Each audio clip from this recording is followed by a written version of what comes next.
आज के इस सेशन में हम काम करने वाले हैं नाउन पे। जैसा कि आपको पता है कि पहले ही मैंने कई सारे नाउन पे वीडियो अपलोड्स किए हैं। अगर आपने उन सारे वीडियो लेक्चर्स को देखा है तो आप आसानी से क्वेश्चंस को सॉल्व कर सकते हैं। नहीं देखा है तो भी कोई बात नहीं है, मेरे साथ बने रहिए और सीखिए कि नाउन के क्वेश्चंस को कैसे सॉल्व करते हैं। अभी देखिए मेरे हाथ में किताब है, ये किताब आपके पास भी होना चाहिए। ये किताब है how to write correct English by R P. Sinha. इस किताब से मैं नाउन चैप्टर के रिवीजन टेस्ट फर्स्ट जो है उसके कुछ क्वेश्चंस को सॉल्व करूंगा। तो चलिए देखते हैं। सबसे पहले रिवीजन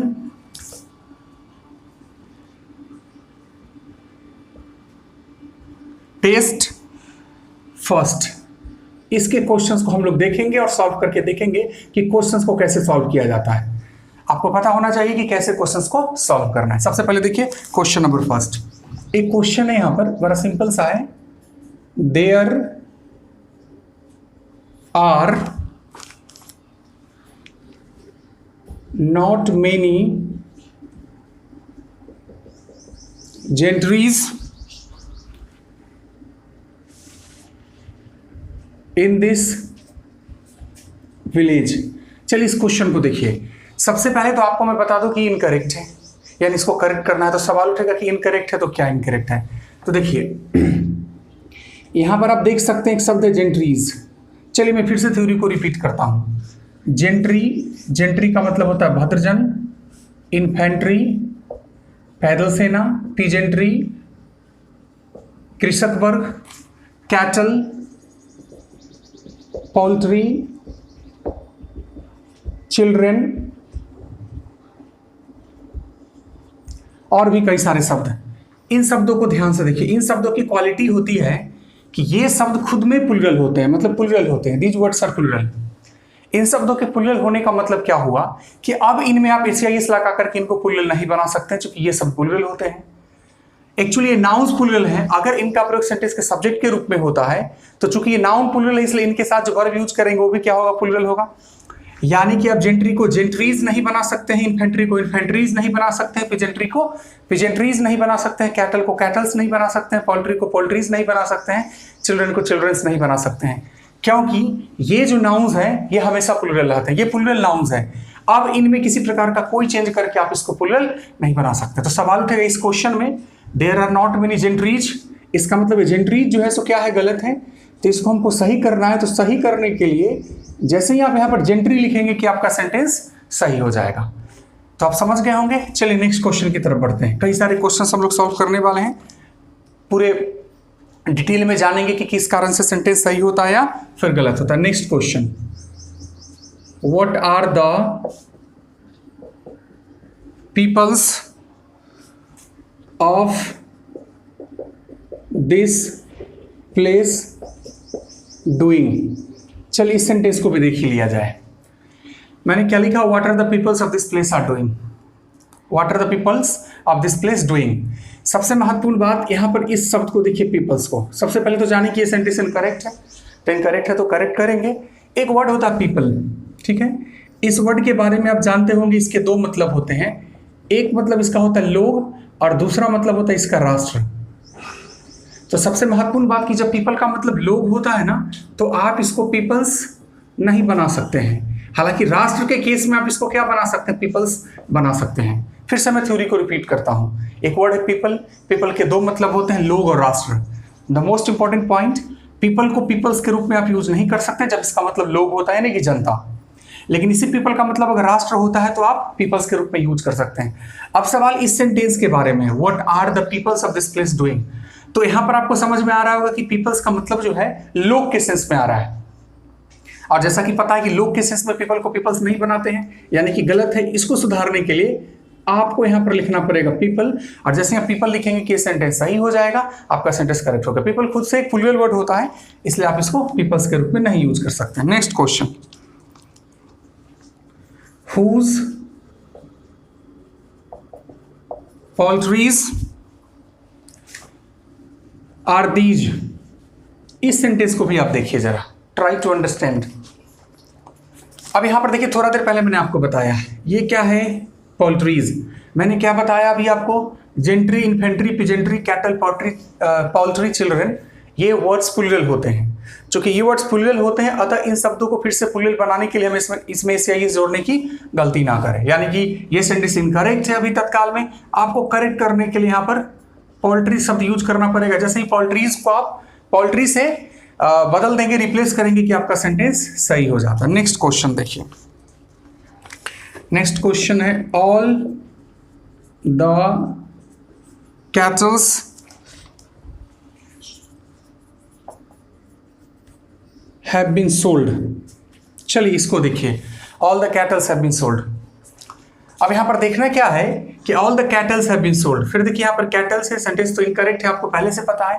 अभी मैंने थोड़ा देर पहले आपको एक थ्योरी बताया है, gentry, infantry, peasantry, cattle, poultry, children, ये सब प्लूरल होते हैं, इसलिए अब इनमें से इस लगा करके इनको प्लूरल बनाने की गलती ना करें। यहाँ पर आप देख सकते हैं कैटल में से जोड़ करके कैटल्स बनाने की कोशिश की गई है, जो इस स्टेटमेंट को इनकरेक्ट कर देता है। अतः कैटल्स को जैसा ही करेंगे कैटल की, आपका सेंटेंस करेक्ट हो जाएगा। समझ रहे हैं? Okay, next question, come to the next question.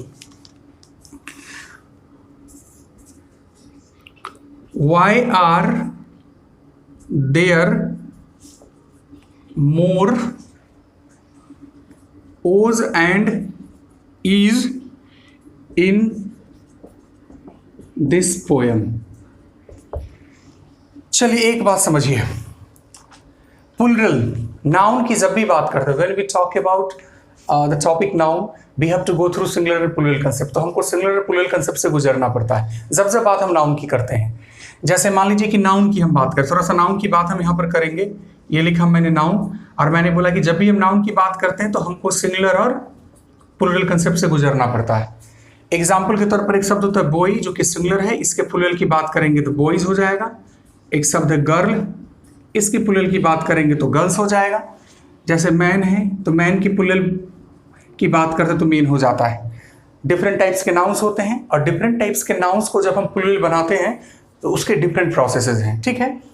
लेकिन आज हम बात करने वाले नंबर और अल्फाबेट की। यहाँ पर आप देख सकते हैं ABCD टाइप से वो ये सब आया है, तो ये सब क्या होता है, अल्फाबेट है, अल्फाबेट का लेटर है, और नंबर 1 2 3 4 की बात हम करते हैं। तो सबसे महत्वपूर्ण बात कि जब भी नंबर को और अल्फाबेट को प्लूरल बनाना होता है तो अपस्ट्रॉफी एस का यूज करते हैं। चलिए, बड़ा रिमार्केबल पॉइंट है, मैं इसको रिमार्क के रूप में लिखता हूं।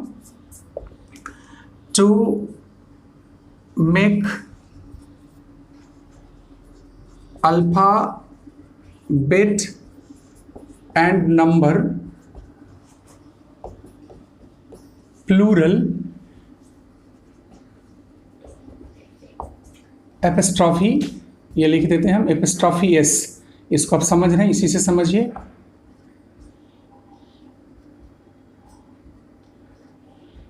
एपिस्ट्रॉफी एस इज यूज्ड, मतलब जब भी बात नंबर और अल्फाबेट की आती है, यानी जब भी हम नंबर और अल्फाबेट को प्लूरल बनाते हैं तो उसमें एपिस्ट्रॉफी एस का यूज करते हैं। एग्जाम्पल से समझिए, जैसे मान लीजिए कि सिंगुलर शब्द ले लेते हैं कुछ, और कुछ प्लूरल शब्द ले लेते हैं।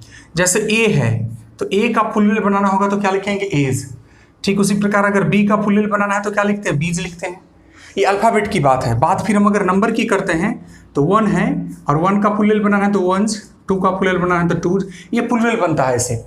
हालांकि जैसे यहाँ पर हम लोग देख सकते हैं कि जैसे मैंने बॉय का प्लूरल बनाया तो बॉयज बनाया, यहाँ पर एपिस्ट्रॉफी एस का यूज नहीं किया है।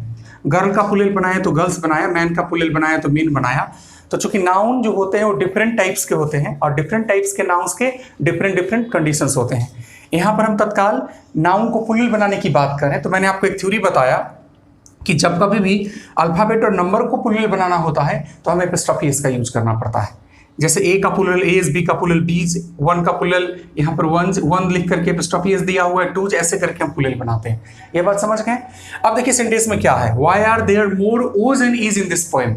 आपको पता होगा कि ये स्टेटमेंट इनकरेक्ट है। अब सवाल उठेगा कि इसको करेक्ट कैसे करेंगे, तो करेक्ट करने के लिए यहाँ पर इसको हमको प्लूरल बनाना है तो ओज, और यहाँ पर हमको प्लूरल बनाना है तो ईज का यूज करेंगे।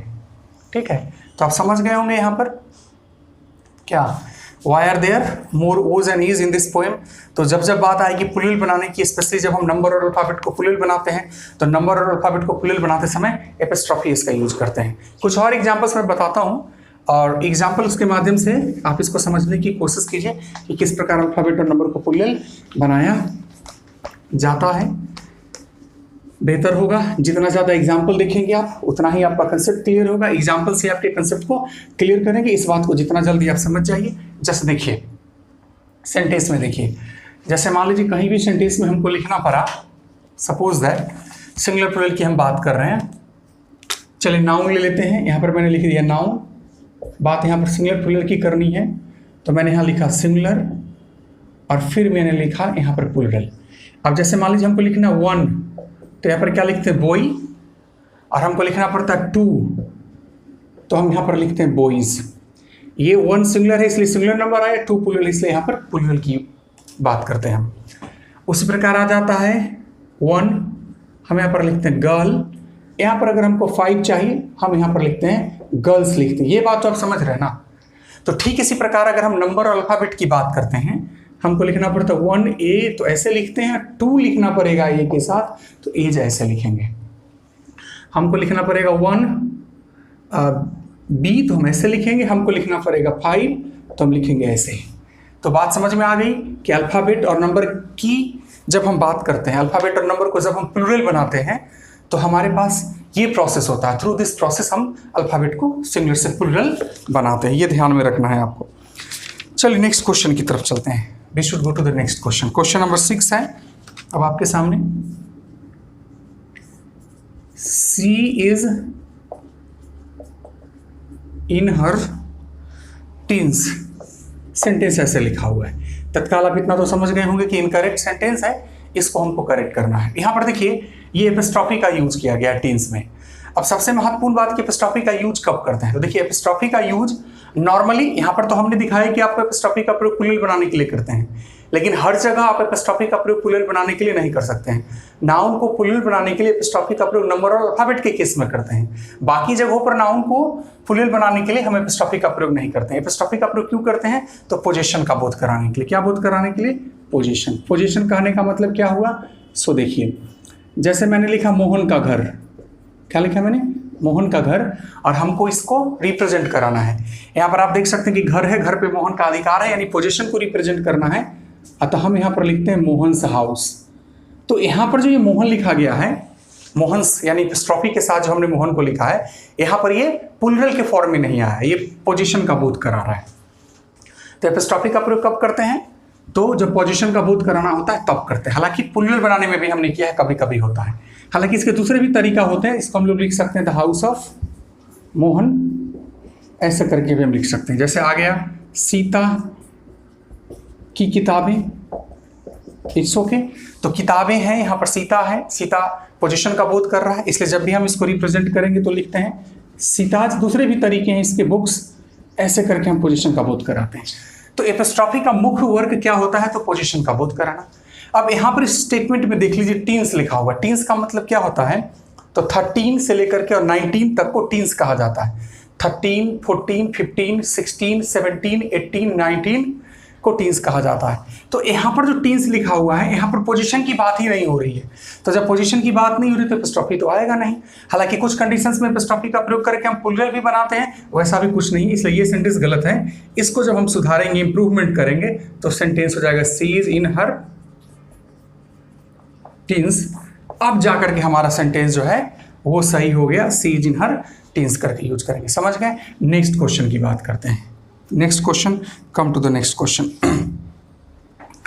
Don't write 3s like 5s। अभी थोड़ा देर पहले मैंने आपको बताया है कि ये जो हम लोग हैं यहाँ पर प्लूरल के रूप में यूज करें। किस रूप में यूज कर रहे हैं, प्लूरल के रूप में यूज कर रहे हैं। तो हमने थोड़ा देर पहले देखा है कि जब भी नंबर को प्लूरल बनाना होता है या फिर अल्फाबेट का कोई भी लेटर है उसको प्लूरल बनाना होता है, उसके लिए हम एपिस्ट्रॉफी इसका यूज करते हैं। इसलिए हम यहाँ पर एपिस्ट्रॉफी इसका यूज करेंगे। तत्काल ये सेंटेंस गलत है, इनकरेक्ट है, इसको हम करेक्ट करेंगे तो सेंटेंस हमारा हो जाएगा don't write 3s like 5s, और ये सेंटेंस हमारा जाकर के सही हो गया। नाउन चैप्टर पे काम कर रहे हैं, नाउन के क्वेश्चंस को हम लोग अभी पे सॉल्व कर रहे हैं। बहुत सारे क्वेश्चंस अभी मैं सॉल्व करने वाला हूं। कंसेप्ट के साथ क्वेश्चंस को सॉल्व कर रहे हैं, ये सब कंसेप्ट आपको पता होना चाहिए। 7th नंबर क्वेश्चन को मैंने सॉल्व कर दिया है। जैसा कि आपको पता है आरपी सिन्हा की बुक है, उसमें रिवीजन टेस्ट फर्स्ट पे मैं काम कर रहा हूँ। 7th क्वेश्चन को मैंने सॉल्व कर दिया है। अब बारी है क्वेश्चन नंबर 8 की, तो चलिए क्वेश्चन नंबर 8 देखते हैं। क्वेश्चन नंबर 8 देखिए, क्वेश्चन नंबर 8 है, it is a girls school. पहले मैं बता दूं कि ये इनकरेक्ट सेंटेंस है। अब सवाल उठेगा कि इनकरेक्ट है तो इसका करेक्ट क्या होगा, तो देखते हैं कि करेक्ट इसका क्या होगा, सीखने की कोशिश करते हैं कि इसका करेक्ट सेंटेंस क्या होता है। चलिए, सबसे महत्वपूर्ण बात, ये जो एपिस्ट्रॉफी है ना, ये जो एपिस्ट्रॉफी है, इसका प्रयोग दो तरीका से होता है। कितने तरीका से होता है? दो तरीका से होता है। चलिए हम लिखते भी हैं, there are two ways to use apostrophe. मतलब एपिस्ट्रॉफी के प्रयोग करने का कितना तरीका होता है? दो तरीका होता है। भाई कब कब होता है, क्या क्या होता है, तो पहले समझ लीजिए, फिर इसके यूज को भी मैं बताता हूं। एक होता है हमारा एपिस्ट्रॉफी एस, और एक होता है एस के बाद एपिस्ट्रॉफी। अब एक सवाल उठेगा कि कब हम इस तरीका का यूज करेंगे और कब हम इस तरीका का यूज करेंगे। बड़ा सिंपल है, समझ लेते हैं। जैसे सेंटेंस है, मेरे भाई का घर, ठीक है। अब हमको इसके पोजीशन का बोध कराना है, तो हम इसको लिखते हैं, दूसरे भी तरीका है, हम एपिस्ट्रॉफी वाले तरीका का यूज करते हैं, माई ब्रदर, और यहाँ पर एपिस्ट्रॉफी एस देकर के लिखते हैं हाउस, और हमने लिख दिया माई ब्रदर्स हाउस, ठीक है। लेकिन एक टर्म हमारे पास आता है, मेरे भाइयों का घर। अब सबसे महत्वपूर्ण बात कि मेरे भाइयों का अंग्रेजी क्या होता है? माई ब्रदर्स। यहाँ पर एपिस्ट्रॉफी देते हैं और फिर लिखते हैं यहाँ पर हाउस। अब दोनों में अंतर समझने की कोशिश कीजिए। यहाँ पर जो मेरा भाई मैंने लिखा, तो इसका इंग्लिश हुआ माई ब्रदर, और यहाँ पर मैंने लिखा कि मेरे भाई सब, तो इसका इंग्लिश हुआ माई ब्रदर्स। तो हम इस प्रोसेस का यूज तब करते हैं जब नाउन प्लूरल हो और उसमें एस लगा हुआ हो। क्या हो? नाउन क्या है? प्लूरल है और उसमें पहले से एस लगा हुआ है, तो हम इस तरीका का यूज करते हैं। एक तो और एग्जाम्पल देख लीजिए तो समझ में आ जाएगा। जैसे एक एग्जाम्पल है, मेरे बहन की किताब, ठीक है। अब मेरे बहन की किताब है, तो मेरे का माई होता है, बहन का इंग्लिश क्या होता है? सिस्टर। ये सिंगुलर है और इसमें पहले से एस लगा हुआ नहीं है, तो हम यहाँ पर देंगे एपिस्ट्रॉफी, फिर देंगे एस और तब लिखेंगे बुक। अच्छा, एक सेंटेंस हमारे सामने है, मेरे बहनों की किताबें। ऐसा भी तो हो सकता है। अब हम मेरी बहनों की जब बात करेंगे तो यहाँ पर क्या लिखेंगे? माई। बहनों के लिए लिखना पड़ेगा सिस्टर्स, एपिस्ट्रॉफी। अब देखिए यहाँ पर क्या हुआ, ये दोनों में अंतर समझिए। यहाँ पर मैंने लिखा सिस्टर्स, इसमें जो एपिस्ट्रॉफी है वो इसके पहले है, यहाँ पर मैंने जो एपिस्ट्रॉफी दिया इसके बाद है, और फिर मैंने लिखा बुक्स। ये ध्यान से देखिए। तो ये हमारे पास एपिस्ट्रॉफी के यूज करने का दो तरीका होता है। नाउन अगर प्लूरल है और उसके एंड में एस लगा हुआ है, तो हम इस प्रोसेस से जाते हैं। नाउन सिंगुलर है या प्लूरल है, अगर अंत में एस नहीं लगा हुआ है तो हम इस प्रोसेस से जाते हैं। अब यहाँ पर सेंटेंस है कि ये लड़कियों का स्कूल है, तो लड़कियों कहने का मतलब कि प्लूरल हो गया गर्ल्स, तो गर्ल्स हो गया प्लूरल, तो ये जो एपिस्ट्रॉफी है इस तरह से नहीं होगा, ये कुछ इस प्रकार से हो जाएगा, it is a girls school, और अब जाके कहीं अपना सेंटेंस सही है। तो समझ गए होंगे। क्वेश्चन नंबर 9 की तरफ चलते हैं। क्वेश्चन नंबर 9 की तरफ चलते हैं। व्हाट इज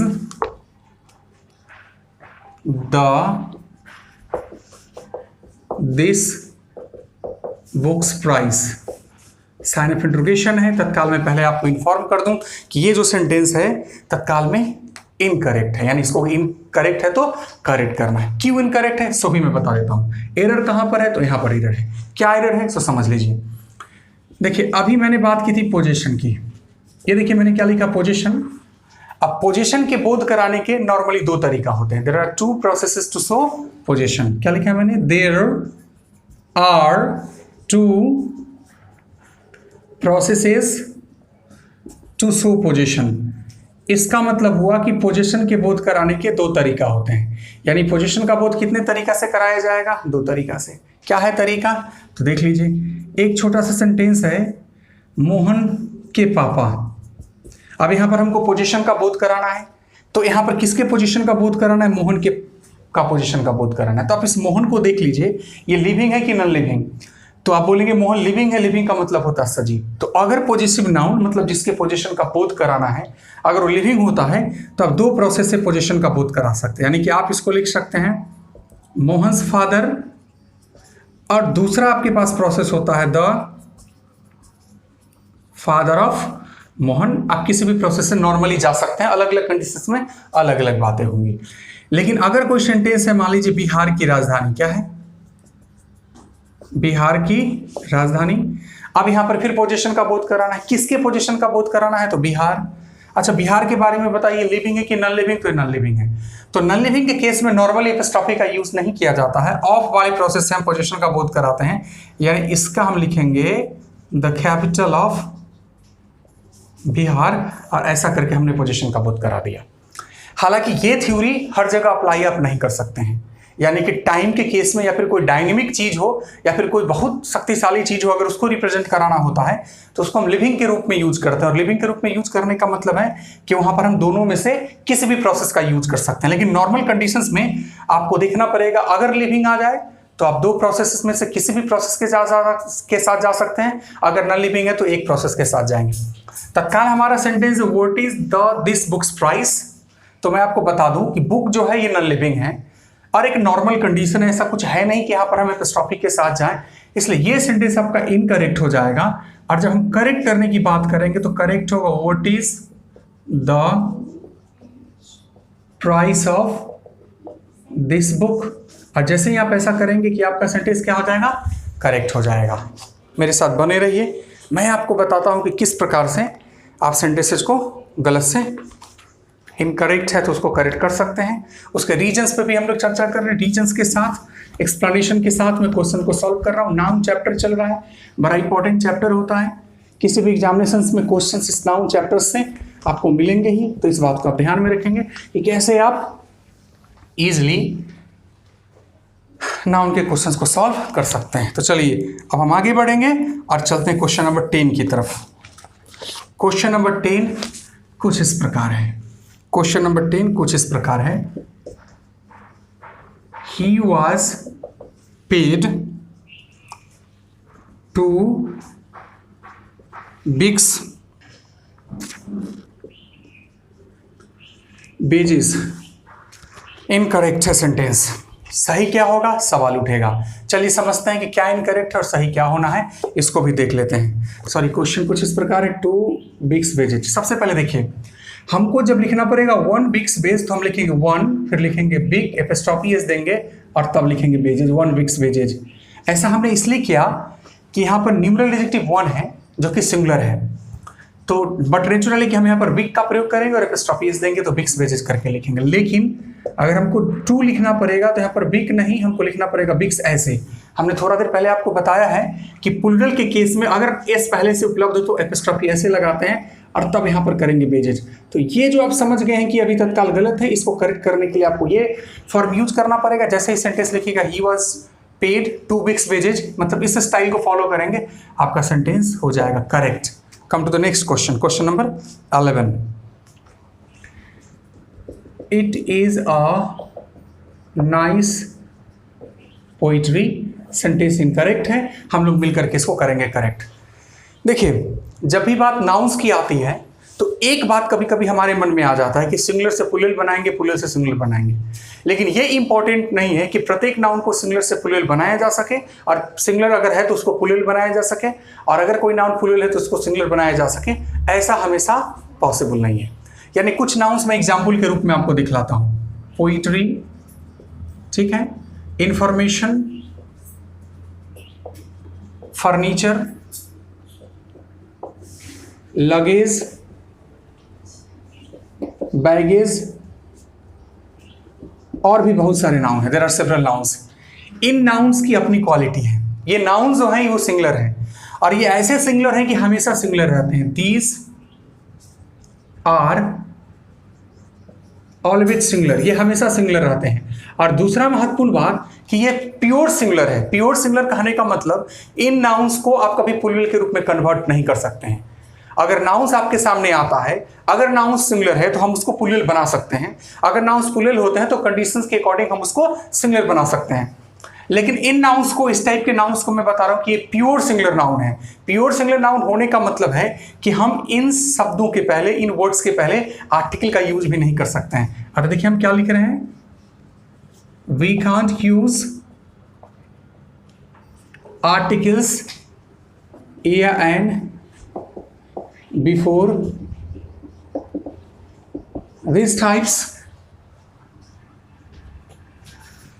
of words, इस टाइप के शब्दों के पहले हम क्या नहीं कर सकते, आर्टिकल का यूज नहीं कर सकते हैं। जैसे मान लीजिए एक सेंटेंस लिखते हैं, आई हैव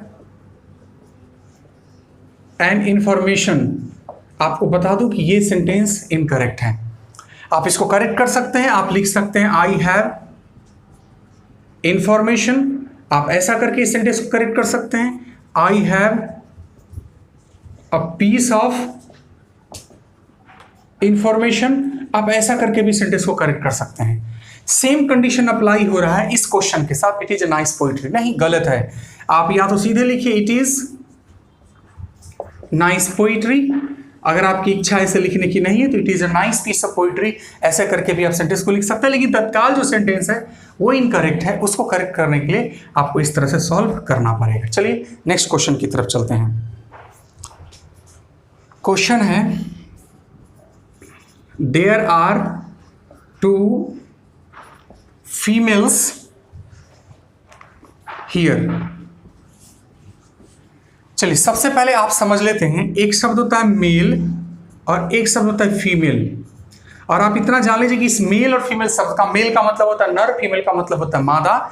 ये दोनों शब्द जेंडर बताने के लिए यूज किए जाते हैं। आपको इतना ध्यान रखना है कि जब तक आपका जेंडर नहीं पूछा जाए तब तक आप मेल और फीमेल शब्द का यूज नहीं कर सकते हैं। जैसे बॉय गर्ल का यूज, मैन विमेन का यूज हम लोग फ्रिक्वेंटली करते हैं, उसी प्रकार से मेल और फीमेल का प्रयोग हम फ्रिक्वेंटली नहीं करते हैं जब तक आपसे आपका जेंडर नहीं पूछा जाए। आप फॉर्म भरते होंगे तो वहां पर देखते होंगे कि लिखा रहता है व्हाट इज योर जेंडर या सेक्स। तो आप वहां पर मेल या फीमेल जो भी है अकॉर्डिंग टू कंडीशन यूज करते हैं, ठीक है। लेकिन आप फ्रिक्वेंटली आप नहीं बोल सकते कि आई एम ए मेल और आई एम ए फीमेल, ऐसा करना इनकरेक्ट है। आप आई एम ए बॉय बोल सकते हैं, आई एम ए गर्ल बोल सकते हैं, बी आर बॉयज बोल सकते हैं, बी आर गर्ल्स बोल सकते हैं, लेकिन बी आर मेल्स और बी आर फीमेल्स नहीं बोल सकते हैं। बस आपको ये बात ध्यान में रखना है कि जब भी स्टेटमेंट में आपसे आपका जेंडर या सेक्स पूछा जाए तभी आप मेल और फीमेल शब्दों का यूज कर सकते हैं, अन्यथा आप मेल और फीमेल शब्द का यूज नहीं कर सकते हैं। तत्काल जो हमारा सेंटेंस है वो इनकरेक्ट है। और इनकरेक्ट क्यों है? तो इनकरेक्ट इसलिए है क्योंकि यहाँ पर किसका यूज किया गया है, फीमेल्स का यूज किया गया। आप इस सेंटेंस को करेक्ट करेंगे तो आप सेंटेंसेस को कुछ इस प्रकार से लिख सकते हैं, देयर आर 2 विमेन हियर, और ये एक करेक्ट सेंटेंस है। तो मेल और फीमेल, जब तक आपसे आपका जेंडर नहीं पूछा जाए तब तक आप मेल और फीमेल वर्ड्स का यूज नहीं करें, ठीक है। आप मैन विमेन कंडीशन के आधार पर बॉय गर्ल इस सब का यूज, इन शब्दों का यूज कर सकते हैं। इस बात को ध्यान में रखिएगा। क्वेश्चन अभी बाकी है, अभी कई सारे क्वेश्चन सब सॉल्व करने वाले हैं। क्वेश्चंस के साथ साथ एक्सप्लेनेशन भी हम आपको देंगे। Noun is an important chapter, और किसी भी क्लास के आप स्टूडेंट हो, नाउन तो आपको आना ही चाहिए, हर चैप्टर आना चाहिए। आपकी अगर अंग्रेजी अच्छी नहीं है तो फिर आपको आगे आने वाले समय में समस्या का सामना करना पड़ता है। नेक्स्ट क्वेश्चन देखते हैं।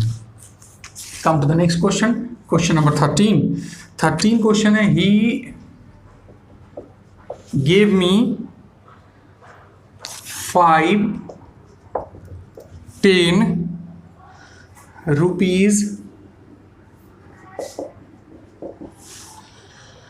Rupees notes. गलत, इनकरेक्ट। कैसे करेक्ट करेंगे, ये सवाल उठेगा। सबसे महत्वपूर्ण पॉइंट, ये जो यहाँ पर एपिस्ट्रॉफी का प्रयोग किया गया है गलत है।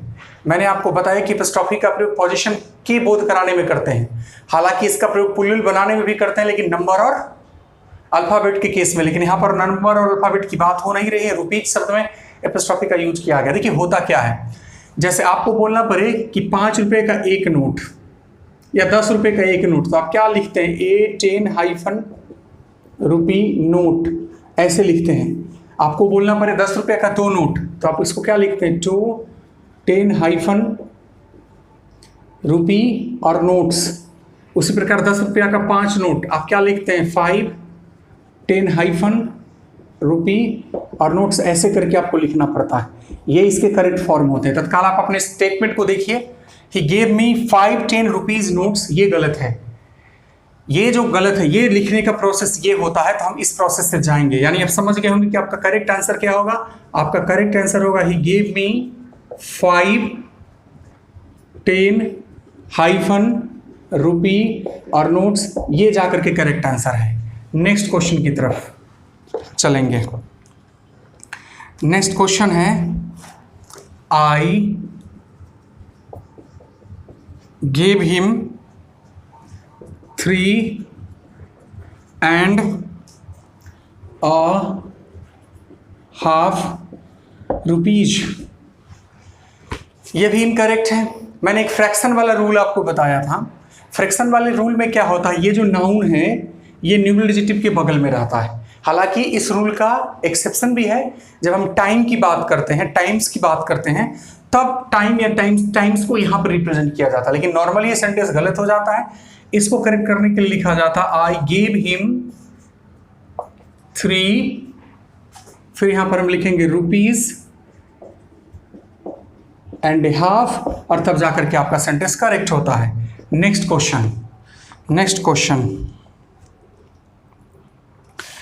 क्वेश्चन, हाउ मेनी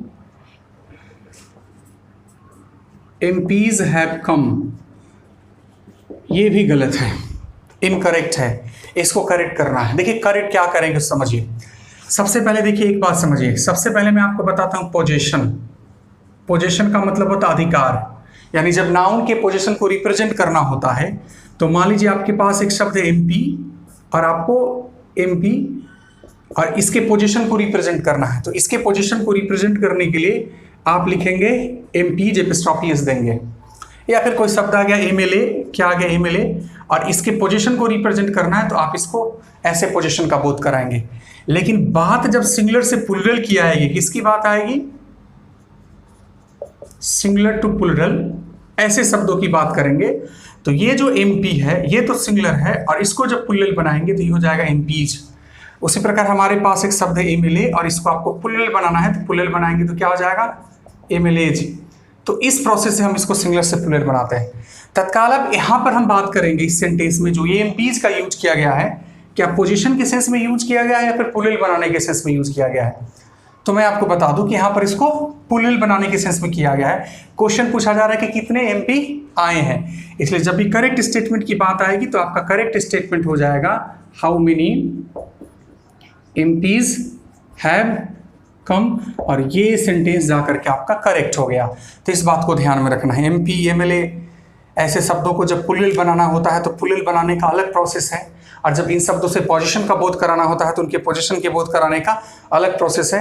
अब आपको ये ध्यान में रखना है कि आपको प्लूरल बनाना है या फिर इन शब्दों से पोजीशन का बोध कराना है। अगर पोजीशन का बोध कराना है तो फिर पोजीशन वाले प्रोसेस से जाएंगे, अगर प्लूरल बनाना है तो प्लूरल वाले प्रोसेस से जाएंगे। ये इंपॉर्टेंट है, ये ध्यान में आपको रखना पड़ेगा। रिवीजन टेस्ट 1 चल रहा है, नाउन चैप्टर की बात कर रहे हैं, RP सिन्हा बुक से क्वेश्चन को हम सॉल्व कर रहे हैं। रिवीजन टेस्ट फर्स्ट को आज खत्म करेंगे, नेक्स्ट क्वेश्चन की तरफ चलते हैं। Come to the next question. Question number 16. He is my cousin brother. ये तो बड़ा सिंपल क्वेश्चन है, आप समझ गए होंगे कि क्या गलती है। सेंटेंस है he is my cousin brother. चलिए समझते हैं, फिर भी मैं इसको बता देता हूं। देखिए एक शब्द है कजन, और मैं आपको बता दूं कि कजन का मतलब होता है भाई या बहन। जो भी है भाई बहन के लिए कजन का यूज हम लोग करते हैं, और ये कजन शब्द जो है वो ब्रदर और सिस्टर शब्द का यूज नहीं लेता है। मतलब कजन जो है ब्रदर और सिस्टर को मॉडिफाई नहीं करता है। कजन वर्ड के बाद अब ब्रदर और सिस्टर शब्द का यूज नहीं कर सकते हैं। इस बात को हम लिख देते हैं, the word cousin does not modify brother and sister. यानी कि कजन शब्द के साथ आप ब्रदर और सिस्टर शब्द का यूज नहीं कर सकते हैं, करेंगे तो गलत हो जाएगा। अब एक सवाल उठेगा कि कैसे पता चलेगा कि हम अब भाई की बात करें कि बहन की बात करें। बताते हैं, जैसे आप सेंटेंस में लिखिएगा ही इज माई कजन, तो यहां पर ये ही जो है ना, इससे इस बात का रिप्रेजेंटेशन हो जाता है कि आप भाई की बात कर रहे हैं। और जैसे ही आप सेंटेंस में लिखेंगे सी इज माई कजन, तो यहां पर बहन की बात करते हैं। ये बात ध्यान में रखना है। तो कजन लड़का हो या लड़की हो, भाई हो या बहन हो, सिर्फ हम कजन शब्द का यूज करेंगे। उसके बाद हम ब्रदर या सिस्टर शब्द को नहीं मॉडिफाई कराते हैं। कजन वर्ड के साथ कंडीशन होता है। अब हम उसके जेंडर की बात करेंगे तो ही और सी से उसका जेंडर क्लियर हो जाएगा। नेक्स्ट क्वेश्चन नंबर 17 और रिवीजन टेस्ट फर्स्ट का लास्ट क्वेश्चन। सेंटेंस है सी इज अ स्टेट्स वुमन। जी हाँ, ये भी गलत है, कॉमन नाउन का प्रॉब्लम है। सबसे पहली बात आप समझिए, जैसे स्टेट्समैन है, क्या है ये, क्या होता है कॉमन नाउन, क्या होता है। अच्छा, एक बात आपके मन में होगा कि कॉमन नाउन क्या होता है, तो कॉमन नाउन का मतलब होता है ये डुअल जेंडर को मॉडिफाई करता है। डुअल जेंडर भी आप इसको कह सकते हैं, यानी कि लड़का को भी मॉडिफाई करता है और लड़की को मॉडिफाई करता है। इसके लिए लड़का के केस में ऐसा नहीं कि स्टेट्स मैन लिखेंगे और लड़की के केस में स्टेट्स वुमेन लिखेंगे, ऐसा लिखना गलत होता है। स्टेट्स मैन एक वर्ड होता है और स्टेट्स मैन कॉमन नाउन होता है, जैसे कैसे टीचर होता है, डॉक्टर होता है, इंजीनियर होता है। लड़का के लिए भी डॉक्टर लिखते हैं, लड़की के लिए भी डॉक्टर लिखते हैं, लड़का के लिए भी टीचर लिखते हैं, लड़की के लिए भी टीचर लिखते हैं। तो सेम कंडीशन इस स्टेट्समैन के साथ है, ये क्या है कॉमन नाउन है। अतः ऐसा सेंटेंस इनकरेक्ट होता है। जब इस सेंटेंस के करेक्ट करने की बात करेंगे तो सेंटेंस हो जाएगा she is a statesman. Stateswomen का यूज नहीं करेंगे। तो अभी मैंने आपको आरपी सिन्हा की बुक से जो है रिवीजन टेस्ट फर्स्ट के क्वेश्चंस को सॉल्व किया। 17 क्वेश्चंस थे जिसका मैंने एक्सप्लेनेशन दिया। मैं आशा करता हूं कि इन एक्सप्लेनेशंस को आप ध्यान से सुनिए और इनको याद कीजिए। अगर आपको इंग्लिश बोलना लिखना या फिर कॉम्पिटिशन्स के क्वेश्चंस को सॉल्व करने पड़ते हैं, या फिर आप मैट्रिकुलेशन के स्टूडेंट हो या फिर इंटरमीडिएट के स्टूडेंट हो, इससे कोई फर्क नहीं पड़ता है। थ्योरीज आपको आना चाहिए, तो ये थ्योरीज आपके लिए काफ़ी मददगार साबित होने वाला है। इसलिए आज के लिए बस इतना ही, फिर मिलते हैं नेक्स्ट क्लास में कुछ नई चीज़ों के साथ। तब तक के लिए बाय।